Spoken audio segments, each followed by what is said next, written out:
Hello everyone, welcome back to my Devil May Cry 5 Dante Must Die S rank video walkthrough. This is mission 2 with Nero, and this is one of my favourite missions in the game. Mostly because of the environment, and I don't think the boss at the end is too bad either, which is a rarity in my opinion in this game, because unfortunately the bosses aren't as good as they could have been. But we'll get more into that once I face those bosses, because dwelling on the bosses now doesn't really help too much. What I am going to dwell on though is the breakers, which you see me upgrading now. Now I didn't get a chance to really talk about them in the first mission because the first mission is a lot shorter and a lot faster. So let's go over the breakers. As you see, I've stuck Overture and Gerbera on. Overture is a bog standard one heavy attack, it's a heavy attack and that's about it. There's nothing too obscenely unique about Overture. However, getting used to Overture and using it effectively will be key in some sections to get an S rank. Now, we haven't really gotten to any hard sections yet with Nero, but Mission 8 will really show how effectively you can use Devil Breakers, how effectively you can exceed, and even use the Devil Trigger moves to your advantage. Because you need to keep a consistent style on that mission, or else you will fail. But essentially, the Devil Bringers allow you to break them and get a different type of move out of them. So Overture has a breakage move, which is where you basically stick the arm to the enemy, and then you blow it up. Which, if you manage to do that effectively, you can stick 3 bombs on someone, and then toss them in the crowd and then blow them all up for a massive style rating. And in fact, I would advise you do that in some fights, because there's a lot of fights where the enemies are very closely clustered together, and I think you could really start ramping up stylish points on that stuff. But it's honestly up to your own devices. Some people don't like breaking the breakers. You know, I do know people who don't like you breaking the breakers at all, but can still get S ranks. And you'll even see throughout this mission. So what I'm trying to do throughout these missions is not use Nico's van to get more Devil Bringers, because I think if I can just start off with them and then make my way through the mission and still get the S rank at the end, it will help you who can replenish the Devil Bringers and waste them and stuff like that. It'll give you an advantage over me. I'm gonna give you like the basics of what to do. But honestly, you don't need to constantly be breaking breakers for S rank. So like Gerbera, the Gerbera I've got on is the DLC one, but I think it's pretty much the standard at the moment, because from my knowledge, even on Steam, you cannot buy the regular Devil May Cry 5 anymore. It's only the deluxe edition for some reason, which I don't know why that is a thing, but it is. But yeah, you can only buy the standard DMC5. So you can't buy the standard anymore. You have to buy the special edition. Or not the special edition, the deluxe edition, or however they called it. And you get all these breakers in it, so you get Gerbera point 1 or something like that, and then you get Sweet Surrender, which is shit, and you get the Mega Man Blaster, which is shit, unfortunately. And the biggest reason they're shit is because Sweet Surrender is a healing one.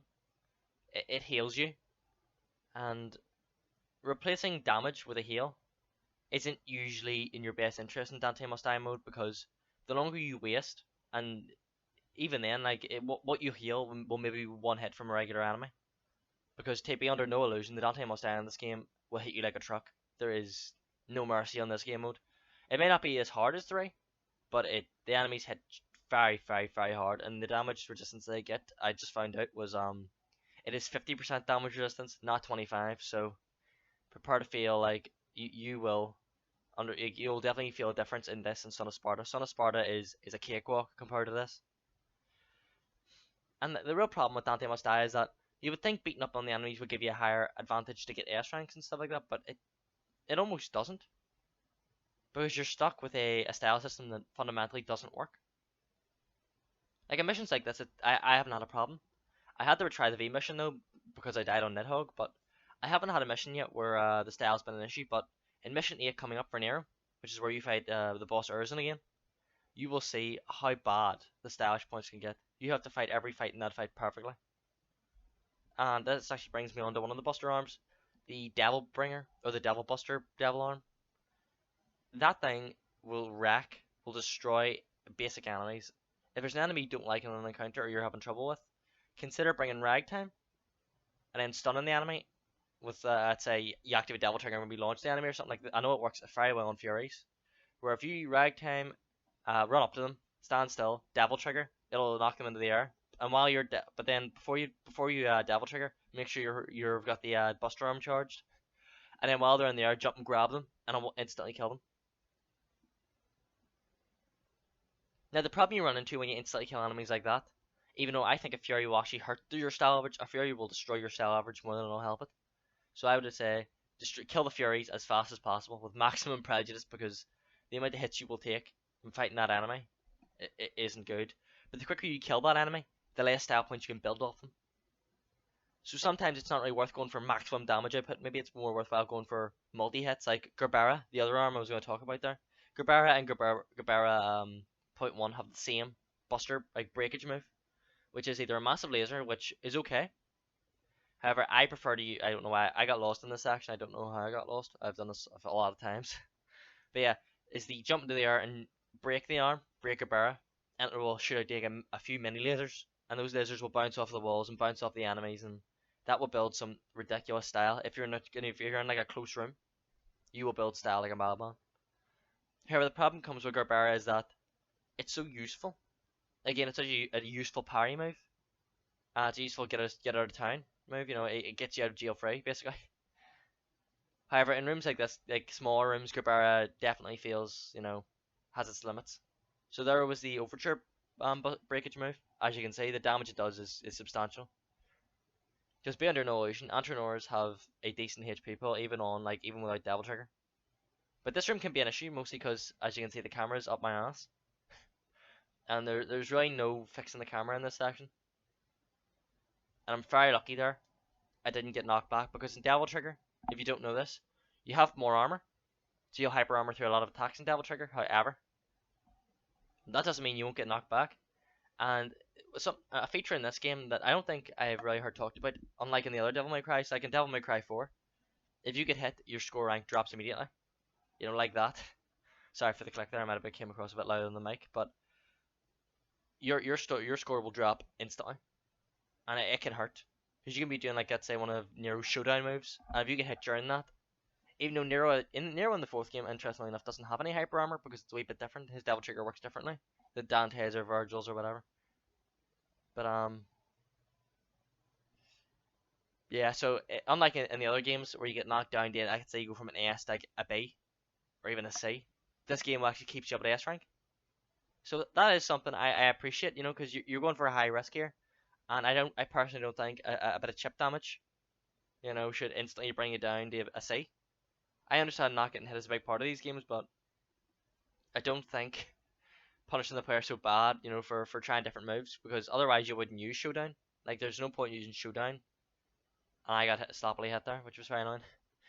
On a lot of these missions I wanted to restart, but I didn't, First attempt, keep it honest. Anyway, so just if you're going to go for like one of these moves, do try them. That's a lot less punishing than N4. Back onto the breaker arms. So you've got Gerbera. Gerbera, for example, would be great in this room. In fact, I just tried to use it there, but it broke. But then Punchline is the next one I want to talk about. Funnily enough, I've got these equipped in the order you unlock them. So Punchline is another great move. As you can see, you launch it and it goes after enemies by itself. And there's a few special moves. I believe I do a special move about here with Punchline, where you do like a skateboard type move. And it's not the most useful, but it is it can be quite, handy just to be able to get a bit of an extra style in there, Throw an extra move in there, just try and, maximize the amount of moves you're using. Yeah, see here? There we go. That boosted me up to an SS. So, Nero has a lot of options in this game, unlike the fourth game. Nero has... I know it may be a bit intimidating to see all the devil arms and the break. I know breakage can definitely get annoying. There's a lot of people who don't like the breakage. I personally don't mind it at all, because I think it actually forces you to think. And, use your devil arms, efficiently. But the problem with the Devil Bringers is that not all are created equal. And that can get in the way of things. Like, I've got Rawhide on. With the exception of a few things, I don't think Rawhide is one you ever really want to use for anything. Which is unfortunate, because it's a very cool devil arm. It's just not that useful. And it shows how unuseful it is, because... Okay, so if you tap B, you get it does a combo. It does a quick wee combo move. And if you press it if you hit it in the right sequence, if you hit it at the right time, it does more of a combo move and Nero will move around. However, the problem is on Dante Must Die, it doesn't do the most damage and it won't knock enemies over a lot. Like, it won't knock them back at all and it won't stun. So you're leaving yourself very vulnerable. to a move that doesn't do all that much for you. It builds style alright. So if you can get away with like doing it on like a few these wee bugs, whatever you call it, God, I forgot them already. If you can get away with doing it a few like on these people, you can get away with doing it like that and build style very quickly. But unfortunately, it doesn't see that much use in the game, which is a shame because it's a cool arm. But the next one after that would be what Tomboy, and I've expressed my feelings on Tomboy already. It's a very interesting arm, but it's not all that useful in my opinion, or else I haven't found use for it in Dante Must Die. Either it kills too quickly or it doesn't hit enough, so you lose your combo quite a lot. And here, see a telephone box? That is where you can call Nico and she'll bring the van round. So Tomboy, no. And I want to start talking about the arms for a moment. I was kind of considering keep talking about them, but this is the boss fight.